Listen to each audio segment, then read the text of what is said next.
بسم اللہ الرحمن الرحیم۔ السلام علیکم، ہمارے چینل میں خوش آمدید۔ انسان زندگی میں کبھی کبھی ایسے حالات سے گزرتا ہے کہ اس کا دماغ کام کرنا بند کر دیتا ہے اور اس کو سمجھ میں نہیں آتا کہ اس اچانک آ جانے والے مسئلے کا حل کیا ہے۔ ہم اوروں کے مسئلوں کا حل تو فوری دے دیتے ہیں، لیکن جب اپنے اوپر بات آتی ہے تو ہمارا ذہن پتہ نہیں کیوں کام کرنا چھوڑ دیتا ہے۔ میرے ساتھ بھی کچھ ایسا ہوا جس کو سن کر ایک بار تو آپ کے پیروں تلے سے زمین ہی نکل جائے گی، لیکن اگر آپ کے ساتھ ایسا ہوا تو آپ میرے والا کام نہ کیجیے گا، بلکہ اس کا حل کیا ہوگا وہ بھی میں آپ کو بتلاتا ہوں۔ میرا نام وارث ہے اور میں 25 سال کا مرد ہوں۔ میں گورنمنٹ نوکری کرتا ہوں اور اپنے والدین کا اکلوتا بیٹا ہوں۔ میں جب 5 سال کا تھا میرے ابا کا تب ہی انتقال ہو گیا تھا۔ اماں نے زندگی بڑی مشکل گزاری تھی۔ ابا کا جب انتقال ہو گیا تو اماں واپس اپنے میکے میں آ گئیں، کیونکہ ان کے سسرال والوں نے انہیں رکھنے سے انکار کر دیا تھا اور یہ کہا تھا کہ جس کے لیے تم آئی ہو جب وہی نہیں رہا تو تمہارا یہاں رہنے کا کوئی تک نہیں بنتا، اسی لیے تم واپس چلی جاؤ۔ اور اماں کو مجبوراً واپس اپنے میکے میں آنا پڑا، اور ظاہر سی بات ہے کہ جب بیٹی بیوہ یا طلاق یافتہ ہو کر آ جائے تو میکے والے سے کھلے دل سے قبول نہیں کر سکتے، اور جب اس بدبخت کے والدین کا بھی انتقال ہو چکا ہو، بھائی بھی شادی شدہ ہو چکے ہوں، تو پھر ساری حکومت بھابھیوں کی ہوتی ہے۔ بھائی چاہ کر بھی کچھ نہیں کر سکتے۔ کوئی بہت کم مرد ایسے ہوتے ہیں جو اتنے بہادر اور نڈر ہوتے ہیں، اپنی بہن کو وہی مقام دلاتے ہیں جس کا وہ حق رکھتی ہیں، مگر بیشتر ایسے ہوتے ہیں جو اپنی بیویوں کے ظلم سے خاموش ہو جاتے ہیں اور اپنی بہن کو بھی اسی چیز کی تلقین کرتے ہیں کہ جو بھی ظلم کیا اسے خاموشی سے برداشت کرتی رہو۔ ایسا ہی اماں کے ساتھ بھی ہوا، کیونکہ ان کے بھائی اپنی مرضی کی شادیاں کر چکے تھے تو ان سب کو اپنی بیویوں کی بات ماننی ہر حال میں تھی۔ سو انہوں نے اماں سے یہ کہہ دیا کہ یہ گھر ہماری بیویوں کے ہیں، اسی لیے بہتر ہے کہ آپ عورتیں آپس میں اپنے معاملات طے کر لیں، ہم مرد اس بارے میں کچھ بھی نہیں کہیں گے، کیونکہ اگر بات ہم مردوں تک آ گئی تو وہ بہت دور جائے گی اور میں نہیں چاہتا کہ بات دور تک جائے۔ بڑے ماموں جن پر اماں کو بہت زیادہ مان اور یقین تھا، ان کے منہ سے بات سن کر اماں کا مان ٹوٹ گیا اور دل کھرچیوں میں تقسیم ہوا، لیکن ان کو اندازہ ہو گیا کہ اب اس گھر میں کس قسم کی زندگی ہم دونوں کو ملے گی۔ لیکن اب ظاہر سی بات ہے اس گھر کے علاوہ اور کہیں بھی چھت کا سہارا ان کو نہیں مل سکتا تھا، اس لیے انہوں نے اس پر سمجھوتا کرنے کا فیصلہ کر لیا۔ اس کے بعد وہی ہوا جو بے قصوں اور بے بسوں کے ساتھ ہوا کرتا ہے کہ اماں اس گھر کو چھوڑ کر کہیں اور لے کر مجھے نہیں جا سکتی تھیں، اور میری اماں کے لیے تو جیسے انہوں نے قسم کھا لی تھی کہ اب ہمیں سکون نہیں لینے دینا، کیونکہ ان سب کو لگ رہا تھا کہ ہم ان کے سینوں پر مونگ ڈلنے کے لیے آ گئے ہیں۔ کبھی کبھی آپ کے اپنے اس قدر آزمائش بن جاتے ہیں کہ انسان کا زندگی سے ہی دل بھر جاتا ہے۔ وہ سارا دن اپنے تینوں بھابھیوں کے کام کرتی رہتی تھی اور بدلے میں ان کا بچا ہوا کھانا مل جایا کرتا تھا۔ ان کا رویہ ہر گزرتے دن کے ساتھ بس سے بدتر ہوتا جا رہا تھا۔ اپنے بچوں کے سامنے وہ مجھے ذرا سی چیزوں کے لیے ترسایا کرتی تھیں۔ اس کے بعد اچانک اماں کو ان کی ایک سہیلی مل گئی اور اس نے بتایا کہ فلاں اسکول میں بچوں کے لیے ایک آیا کی ضرورت ہے، تم وہاں چلی جایا کرو، وہاں تمہارے لیے بہت آسانی ہو جائے گی۔ اماں نے اس سے کہا کہ مجھے میرے بھائی اس چیز کی اجازت نہیں دیں گے، جس پر ان کے دوست نے ناراضگی سے ان کو دیکھتے ہوئے کہا کہ تمہارے بھائی یہ نہیں دیکھ رہے کہ ان کی بیویاں تم پر اور تمہارے چھوٹے سے بچے پر کتنا ظلم کر رہی ہیں، تم لوگوں کو کتنی بری حالت میں رکھا ہوا ہے۔ مگر ان کو اس بار اس بات پر اعتراض ہو جائے گا کہ اگر تم تھوڑے سے پیسے کما لو گی، تمہاری ضروریات کا ان کو خود خیال نہیں ہے تو تمہیں خود ہی کرنا پڑے گا نا۔ دیکھو اگر تم اپنے بچے کی تربیت کرنا چاہتی ہو اور اسے احساس کمتری میں مبتلا نہیں ہونے دینا چاہتی تو تم کو چاہیے کہ تم اس اسکول میں جا کر نوکری کر لو، اور اس میں تمہارا فائدہ ہے۔ اس بار تمہیں اپنے حق کے لیے لڑنا ہوگا، کیونکہ یہاں تمہاری اور تمہارے بچے کی حالت دیکھ کر مجھے سچ میں تم پر ترس آ رہا ہے۔ تمہاری بھابھیاں آج فرعون بن گئی ہیں، ان کو نہیں معلوم کہ برا وقت خدا نخواستہ کسی پر بھی آ سکتا ہے۔ جس پر اماں نے دہلتے ہوئے کہا کہ اللہ نہ کرے ان پر ایسا وقت آئے، اللہ ان سب کو ہمیشہ یوں ہی ہنستا بستا رکھے۔ تو ان کی دوست نے کہا میں ایسا نہیں چاہ رہی، میں تو بس سادہ سی بات کر رہی ہوں، اور میں یہ کہہ رہی ہوں کہ لوگ پتہ نہیں کیوں کسی دوسرے کے وقت کو سمجھتے ہیں کہ بس ان پر ہی آ سکتا ہے، کسی دوسرے پر ایسا وقت نہیں آ سکتا۔ انسان کو ہمیشہ اپنا رویہ نرم رکھنا چاہیے اور دوسروں کو سمجھانا چاہیے تاکہ اپنے اچھے وقت کا بھی یوں ہی صدقہ نکل جائے۔ اس کے بعد وہ وہاں سے چلی گئیں اور اماں نے کافی سوچ بچار کے بعد اس بات کا فیصلہ کر لیا کہ وہ اس اسکول میں جائیں گی۔ اگر انہوں نے آیا کے لیے اس کو منتخب کر لیا تو وہ اپنے بھائیوں کو آ کر بتا دیں گی، کیونکہ یہ بات تو سچ ہے کہ ان کو پیسوں کی ضرورت تھی اور میرے لیے بھی ان کے بہت سے خواب تھے جن کو وہ پورا کرنا چاہتی تھیں۔ اسی لیے اگلے دن وہ گھر میں جیسے ہی موقع ملا تو انہوں نے سوچا کہ میں وہاں سے ہو آتی ہوں، مگر میری بڑی ممانی ان پہ تو یوں نظر رکھتی تھی کہ ایک لمحے کے لیے بھی وہ فارغ نہ بیٹھ جائیں۔ پھر انہوں نے یہ سوچا کہ جب بچوں کو لینے جانے کا وقت ہوگا تو واپسی پر وہ وہاں سے ہو آئیں گی۔ پھر جب سب بچوں کو لینے کی ذمہ داری اماں کی تھی تو ہمیں لینے سے پہلے وہ وہاں اسکول میں چلی گئیں اور وہاں جا کر ان سے بات وغیرہ کی، اور اماں کی بات کرنے کے انداز اور رکھ رکھاؤ سے انہیں معلوم ہو گیا کہ وہ بچوں کے لیے بہت مناسب ہوں گی، کہ جن کے ساتھ بچوں کو کافی زیادہ وقت گزارنا تھا تو ان کا یوں سلجھا ہوا ہونا بہت ضروری تھا۔ اسی لیے انہوں نے اماں کو اوکے کر دیا اور کہا کہ آپ کل سے ہی یہاں پر آ جائیں، ہمیں آپ کی بہت ضرورت ہے۔ اماں کو یقین نہیں آ رہا تھا کہ انہوں نے واقعی ان کو رکھ لیا تھا، کیونکہ وہ اسکول کافی اچھا تھا۔ گھر میں رہ رہ کر اور بھابھیوں کے تانے سن سن کر اماں کو اپنا آپ انتہائی عرضہ لگ رہا تھا۔ لیکن کسی دوسری جگہ پر جہاں قدردان بیٹھے ہوئے تھے وہاں جا کر ان کو معلوم ہوا کہ ان کو ماں کا انداز رکھ رکھاؤ اور سلجھا ہوا لہجہ بہت پسند آیا تھا۔ انہوں نے اماں سے کہا تھا کہ آپ سوچنے کے لیے کچھ وقت لے لیں، لیکن ہم چاہتے ہیں کہ آپ کل سے ہی آ جائیں۔ اسی لیے انہوں نے بغیر سوچے سمجھے ان سے کہا کہ ٹھیک ہے، میں کل سے آ جاؤں گی، اور پھر بچوں کو لیا اور اپنی دوست کو راستے میں ہی PCO سے فون کر دیا اور کہا کہ تم آج کسی بہانے مجھ سے ملنے آنا، مجھے تم سے بڑی اہم بات کرنی ہے۔ اور پھر جب گھر پر واپس آ گئیں تو تھوڑی دیر بعد ان کی دوست بھی آ گئی۔ بڑی ممانی کو وہ دوست کافی کھلتی تھی، کیونکہ اب ان کو لگنے لگا تھا کہ جیسے وہ روز ہی آنے لگی ہے، جبکہ ان کی دوست ان کی ممانی کے ان تاثرات کی ذرا بھر بھی پرواہ نہیں کرتی تھی۔ وہ دونوں اماں کے ساتھ لان میں ہی بیٹھ گئیں، کیونکہ اگر کہیں کمرے میں بیٹھ جاتی تو ان کو ڈر تھا کہ ممانی ان کی باتیں سنتی نہ رہیں، اور وہ نہیں چاہتی تھی کہ پہلے ان کو اس چیز کی بھنک پڑے۔ ابھی سہیلی کو بتایا کہ میں تمہارے بتائے ہوئے اسکول میں گئی تھی، انہوں نے مجھے رکھ لیا ہے، اور ان کی سہیلی نے بے یقینی سے دیکھا اور کہا کہ تم سچ کہہ رہی ہو، جس پر اماں نے کہا کہ ہاں میں سچ کہہ رہی ہوں، آج ہی وہاں پر گئی تھی، لیکن اب مجھے ڈر لگ رہا ہے کہ گھر میں سب سے بات کیسے کروں، اگر کوئی نہ مانا تو یہ اچھا خاصا موقع میرے ہاتھ سے نکل جائے گا، کیونکہ انہوں نے تو مجھ سے کہا ہے کہ میں کل سے ہی وہاں پر چلی جایا کروں، ان کو ضرورت ہے۔ تو ان کی سہیلی نے کہا کہ گھر پر باقی کام کیا تم سے پوچھ کر کیے جاتے ہیں؟ اماں نے فوراً نفی میں سر ہلاتے ہوئے کہا کہ نہیں، مجھے کسی کام میں شامل نہیں کیا جاتا۔ تو انہوں نے کہا کہ جب وہ تمہیں اپنی زندگی کے کسی فیصلے میں شامل نہیں کرتے تو ان کو بھی کوئی اختیار نہیں ہے کہ تمہاری زندگی میں مداخلت کریں، یا تم ان سب کو کچھ بتاؤ۔ اسی لیے تم اجازت مت لو، لیکن بتا کر ضرور جاؤ اور کہو کہ میں نوکری کرنے لگی ہوں، کیونکہ ہمارے 100 طرح کے اخراجات ہیں، ان کو پورا کرنے کے لیے میں آپ لوگوں پر بوجھ نہیں بننا چاہتی۔ وہ اماں کو ایسے ہی مشورے دے رہی تھیں جو کہ ایک انسان خود بھی سوچ سکتا تھا، مگر وہاں پر رہنے کی وجہ سے اماں کی سوچنے سمجھنے کی صلاحیتیں سلب ہو چکی تھیں، اسی لیے ان کو اپنی دوست کے دماغ سے سوچنا پڑ رہا تھا۔ پھر ایسا ہی ہوا۔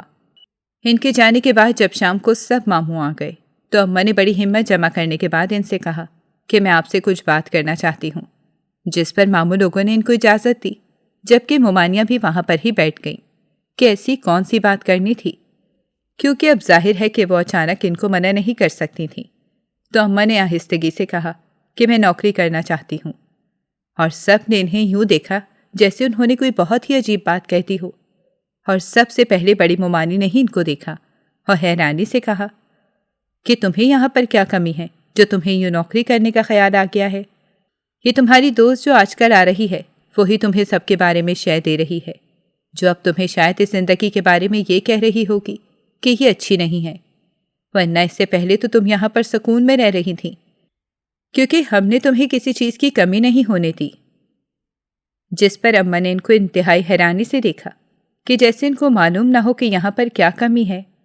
ان کا دل چاہ رہا تھا کہ ایک ایک کمی کے بارے میں بتایا جائے کہ ذرا ذرا سی روٹی دے کر آپ لوگوں نے مجھے زرخرید غلام کی طرح سمجھا ہوا ہے۔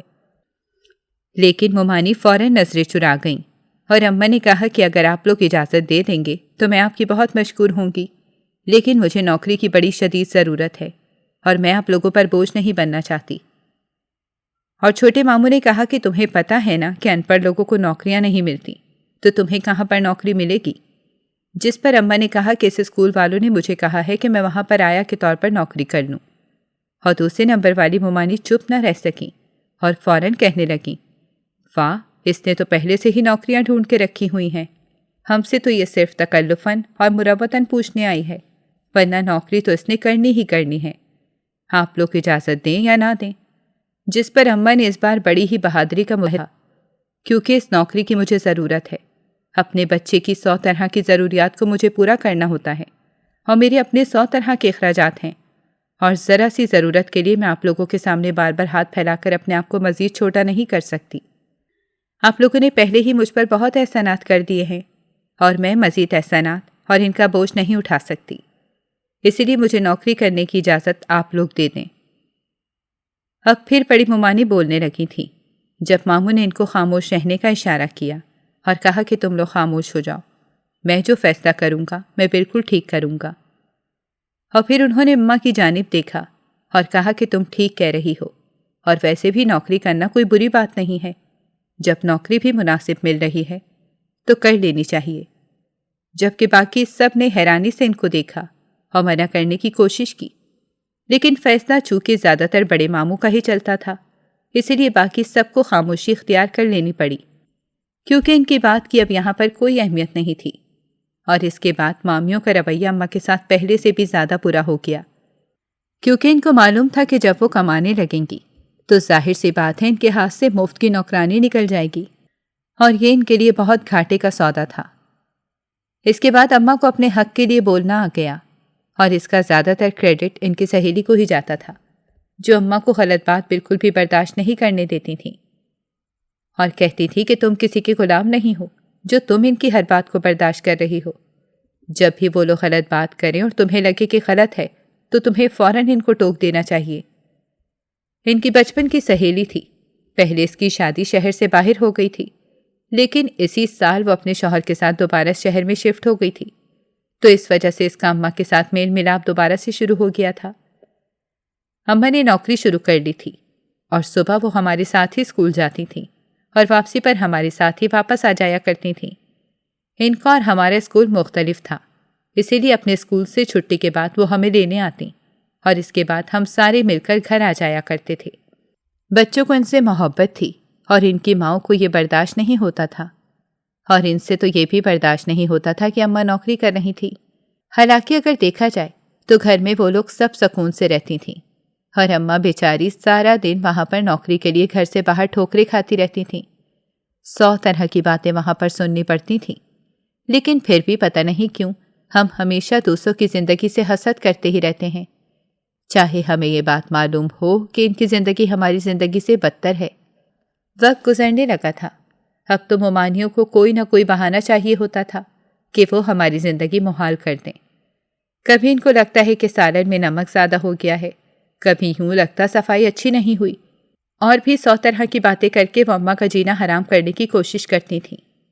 مگر اماں نے ان کو نظر انداز کرنا سیکھ لیا تھا، کیونکہ ان کو اب معلوم ہو چکا تھا کہ جب تک ان کو نظر انداز نہیں کریں گی تو ان کی زندگی مشکل سے مشکل ہی ہوتی رہے گی، کیونکہ ان عورتوں نے ان کے کامل کام میں بھی کوئی نہ کوئی نقص نکالنا ہی تھا۔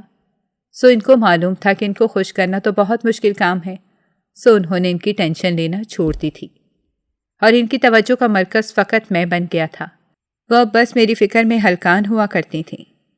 اس کے بعد ہم نے اپنا کھانا پینا بھی الگ کر لیا تھا، جس پر ان کو بہت تپ چڑھ گئی تھی، اور کبھی کبھار تو وہ اماں سے تنخواہ میں سے حصہ مانگنے آ جایا کرتی تھیں۔ اور ایک بار ممانی نے ان سے یہ کہا کہ تم ہمارے گھر میں رہتی ہو تو تمہیں اس گھر کا کرایہ بھی دینا چاہیے، اگر تم اپنا کھانا پینا الگ کر رہی ہو۔ اور اماں کو یہ بات بہت بری لگی تھی، کیونکہ اس گھر میں ان کا حصہ موجود تھا جو انہوں نے اپنے بھائیوں سے نہیں لیا تھا۔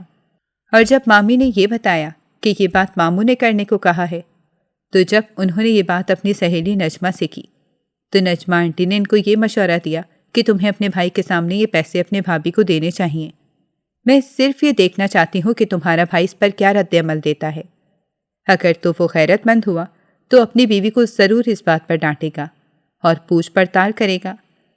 اگر وہ ایسا نہیں کرتا تو یقین کرو پھر تمہیں کہیں اور کرائے پر گھر لے لینا چاہیے، کیونکہ ایسے تمہارے بچے کی تربیت اچھی نہیں ہو سکے گی، بلکہ تمہیں اس گھر سے حصہ لینے کے لیے کورٹ جانا چاہیے۔ اماں نے کہا کہ میں کورٹ نہیں جاؤں گی، تو نجمہ آنٹی نے کہا کہ بات کی بات میں دیکھی جائے گی، پہلے جو میں نے تم سے کہا ہے تم وہ جا کر کرو۔ اماں نے ایسا ہی کیا اور رات کو کھانے پر انہوں نے ماموں کی جانب کچھ پیسے بڑھائے تو انہوں نے حیرانی سے دیکھتے ہوئے کہا کہ یہ کیا؟ تو اماں نے کہا کہ یہ پیسے میں آپ کو دے رہی ہوں۔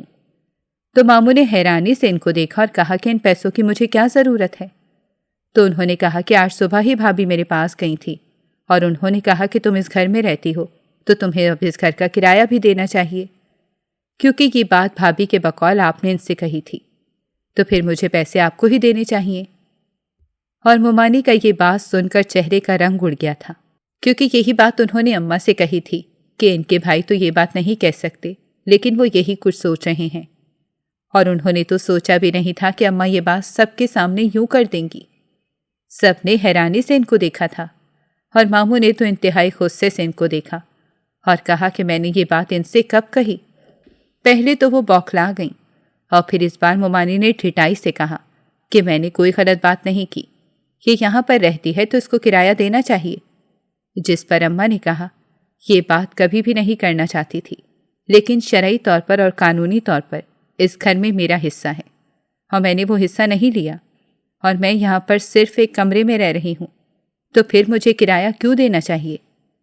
اور دوسرے نمبر والی مامی نے کہا کہ یہ بات تو ماننی پڑے گی کہ زبان اس کو نوکری کرنے کے بعد ہی لگی ہے۔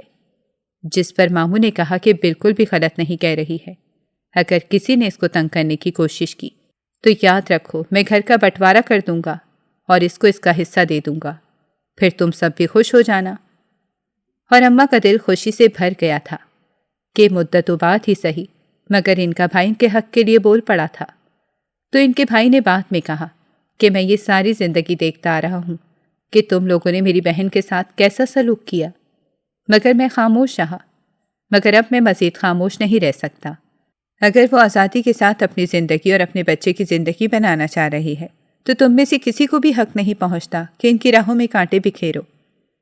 اس کے بعد ایسا تو نہیں تھا کہ مامیوں نے اپنے اطوار اور انداز بدل لیے تھے، ایسا بالکل بھی نہیں ہوا تھا، لیکن یہ ضرور ہو گیا تھا کہ اماں نے ان کی فکر کرنا چھوڑ دی تھی، کیونکہ ان کو معلوم تھا کہ وہ کچھ بھی کر لیں مگر ان کی بھابھیوں کو وہ کھٹکتی ہی رہیں گی۔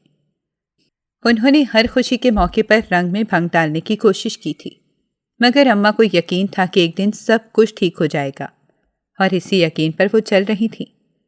وقت گزرتا جا رہا تھا اور میں اپنے باقی کزنز کی طرح لاؤبالی اور لاپرواہ نہیں تھا، بلکہ میں بہت حساس اور سمجھدار بچہ تھا، اور میں سب کچھ دیکھ رہا تھا کہ ہمارے ساتھ اس گھر میں کیسا سلوک رکھا جا رہا ہے۔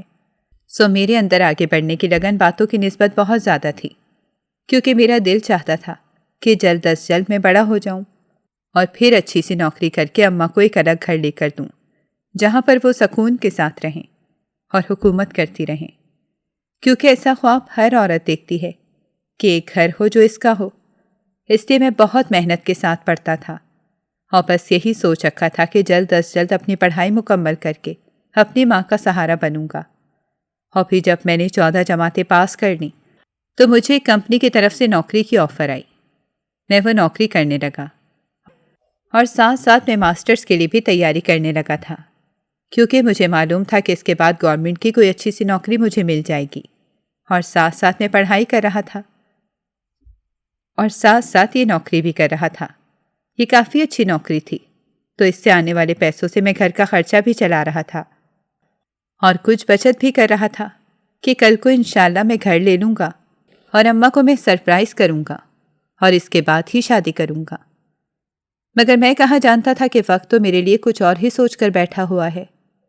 میں چاہتا تھا کہ اماں اب نوکری چھوڑ دیں، کیونکہ اماں کو تقریباً 14-15 سال یہ نوکری کرتے ہوئے ہو گئے تھے، اسی لیے اماں کا بالکل بھی دل نہیں چاہ رہا تھا۔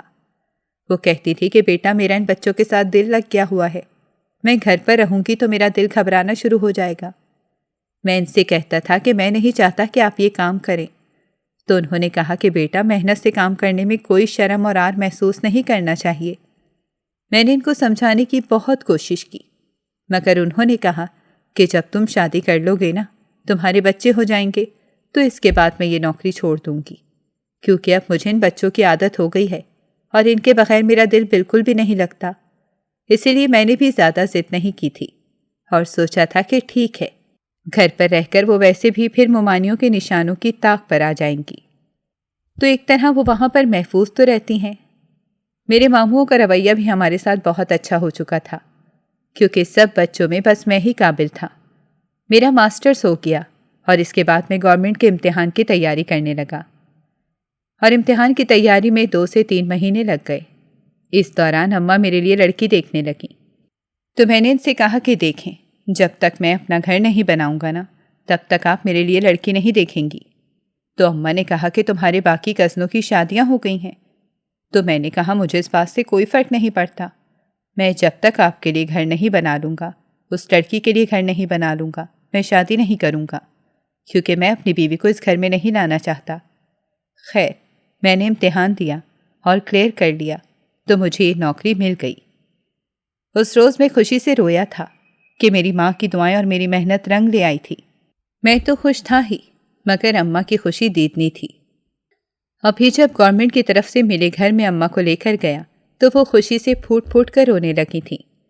گھر بہت پیارا تھا اور اماں کو بھی بہت پسند آیا تھا، اور اس کے بعد تو ممانیوں کا رویہ اتنا شیریں ہو گیا تھا کہ میں بتا نہیں سکتا، اور مجھے معلوم تھا کہ یہ آج مٹھاس ہمارے لیے نہیں بلکہ اس پیسے اور گھر کے لیے ہے۔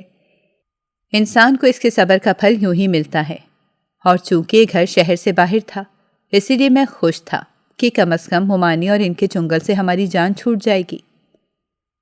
اور پھر جب ہم نے وہ شہر چھوڑا تو ہماری ممانیوں نے تو ایسے ہمارے لیے آنسو بہائے کہ میں بڑی مشکل سے اپنے آنسو، میرا مطلب ہے ہنسی، کنٹرول کر پایا تھا، کیونکہ مجھے معلوم تھا کہ انہیں اب احساس ہو رہا تھا کہ انہوں نے اتنی بڑی اسامی کو اپنی ہی حرکتوں کی وجہ سے ہاتھوں سے جانے دیا۔ اس کے بعد وہ اکثر ہی ہمیں کال کر کے یہ کہتی رہتی تھیں کہ ہمیں آپ لوگوں کی بہت یاد آتی ہے، اور میری معصوم ماں ان کی چالاکیوں کو سمجھ نہیں پاتی تھی اور سمجھتی تھی کہ شاید ان کو واقعی یاد آتی ہوگی۔ اسی لیے وہ مجھے کہتی تھی کہ بیٹا، بندہ جب پاس رہتا ہے تو پھر اتنی قدر نہیں ہوتی، لیکن بندہ جب دور جاتا ہے تو پھر اس کی بڑی قدر ہوتی ہے۔ میں ان سے یہ کہنا چاہتا تھا کہ یہ قدر ہماری نہیں، پیسے کی ہو رہی ہے، یہ ساری محبت ان کی پیسے کے لیے جاگ رہی ہے، مگر پھر میں ان کو دکھ بھی نہیں دینا چاہتا تھا۔ اسی لیے کتنی بار انہوں نے کہا کہ چلو میں ان سے جا کر مل آتی ہوں، میں نے منع نہیں کیا تھا، کیونکہ اب مجھے یقین تھا کہ وہ میری ماں کے ساتھ برا سلوک نہیں کریں گے۔ میں نہیں چاہتا تھا کہ یوں رشتہ داروں سے قطع تعلق کی جائے، کہ یہ ویسے بھی گناہ ہوتا ہے۔ اس کے بعد اماں میرے لیے لڑکی تلاش کرنے لگیں اور کہنے لگی کہ تمہارے لیے میں کیسی لڑکی ڈھونڈوں؟ تو میں ہنس کر کہتا، آپ جیسی مرضی ڈھونڈ لیں، میری کوئی ایسی خاص ڈیمانڈ نہیں ہے۔ اس کے بعد اماں نے میرے لیے ایک لڑکی پسند کر لی جس کا نام کرن تھا، اور اماں کو وہ بہت زیادہ پسند آئی تھی، اور ان کا کہنا تھا کہ وہ بڑی معصوم سی لڑکی ہے۔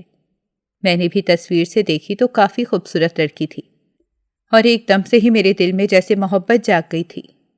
اماں نے مجھے مزید یہ بتایا کہ اس کے والدین کا انتقال ہو چکا ہے، تو وہ جہیز نہیں دے سکیں گے، اور میں نے ناراضگی سے ان کو دیکھتے ہوئے کہا کہ آپ کو یہ لگ رہا ہے کہ میں جہیز کے لیے اس لڑکی کے ساتھ شادی کروں گا؟ اماں نے کہا کہ نہیں بیٹا، میں تمہیں ویسے ہی بتا رہی ہوں، میں نے اسی لیے ایسی لڑکی تلاش کی ہے جو ہمارے گھر میں آ کر ہمارے آنگن میں روشنی بکھیر دے گی۔ خیر، اس کے بعد چند مہینے بعد شادی ہو گئی، تو ممانیوں نے تو تصور بھی نہیں کیا تھا کہ ہم ان کی بیٹیوں کے بجائے کسی اور کا بھی انتخاب کر سکتے ہیں۔ لیکن میں نے اماں سے کہہ دیا تھا کہ تینوں ماموں کی بیٹیاں جوان ہیں، اگر آپ ایک کی کریں گی تو باقی تینوں کو اعتراض ہو جائے گا، تو بہتر ہے کہ ہم شادی خاندان سے باہر کریں۔ اور اماں نے میری بات مان لی تھی۔ ان کا رویہ پھر سے پہلے کی طرح برا ہو گیا تھا، اور کہنے لگی کہ آپ لوگوں نے خاندان سے باہر شادی کی ہے، بہت جلدی آپ لوگوں کو اندازہ ہو جائے گا کہ باہر کی لڑکیاں کس قدر چالاک اور تیز ہوتی ہیں۔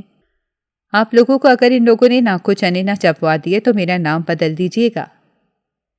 اماں اور میں نے ان کی باتوں کو نظر انداز کر دیا تھا اور پھر ہماری خیر خیریت کے ساتھ شادی ہو گئی۔ میں شادی والی رات جب کمرے میں آیا تو یہ دیکھ کر مجھے حیرانی ہوئی کہ میری بیوی فرش پر سو رہی تھی۔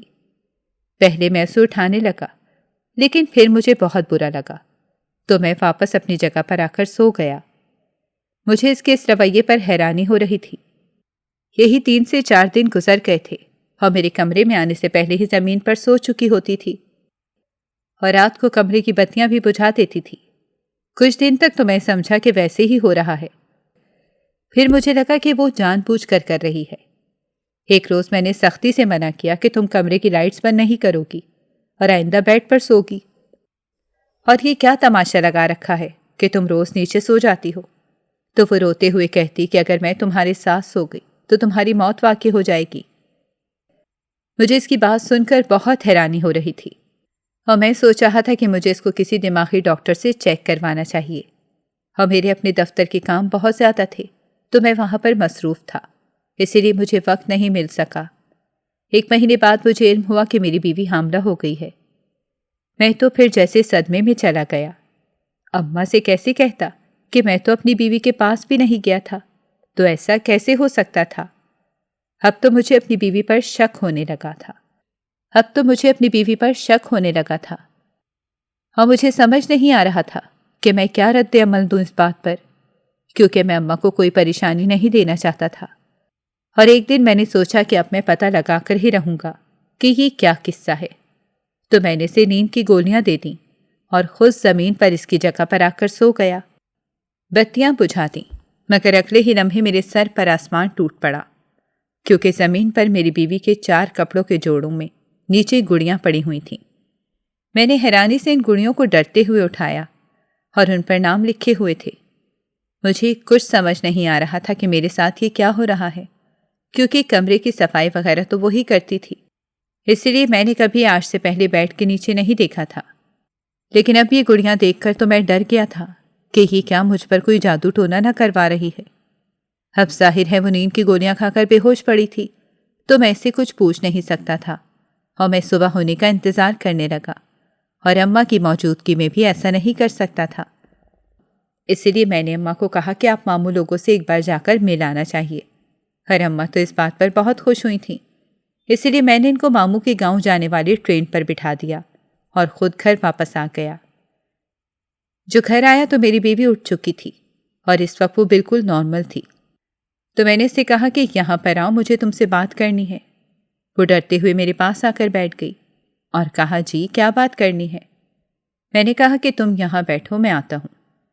اتنی دیر میں گڑیاں اٹھا لایا تھا تو وہ دیکھ کر ڈر گئی۔ میں نے اسے کہا کہ یہ کیا ہے، تو وہ رونے لگی۔ میں نے کہا اب تم نے رونا نہیں ہے، تم نے مجھے سب کچھ سچ سچ بتانا ہے۔ جب میں نے تمہیں ہاتھ نہیں لگایا تو تم ماں کیسے بن سکتی ہو؟ اس نے فوراً نظریں چرا لیں اور پھر کہا کہ میں نفسیاتی مریضہ ہوں۔ میں نے بے یقینی سے اس کی جانب دیکھا۔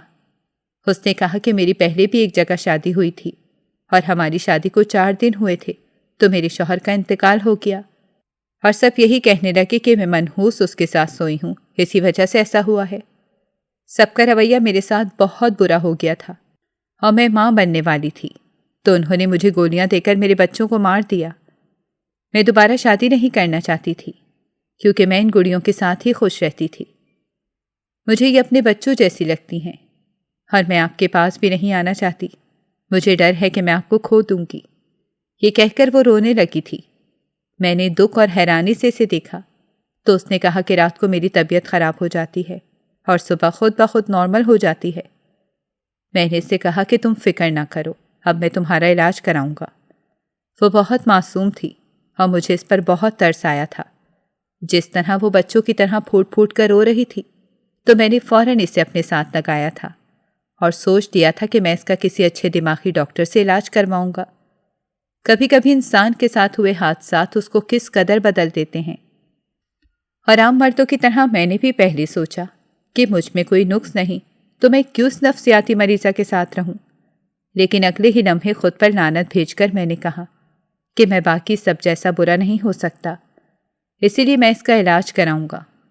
کیونکہ مجھے یقین تھا کہ وہ بہت جلد نارمل زندگی کی طرف آ جائے گی، کیونکہ نفسیاتی دباؤ کا یہ مطلب ہرگز نہیں ہے کہ کوئی پاگل ہے۔ اگر آپ کے ارد گرد بھی کوئی ایسا انسان ہو جو عجیب و غریب حرکتیں کرتا ہو تو اس کو پاگل کہنے سے پہلے اس کا کسی اچھے سے نفسیاتی ناظرین، اگر آپ کو ہماری کہانی اچھی لگی ہے تو ویڈیو کو لائک کریں، شیئر کریں اور ہمارے چینل کو سبسکرائب کریں۔ اگلی ویڈیو تک اجازت دیں۔ اللہ حافظ۔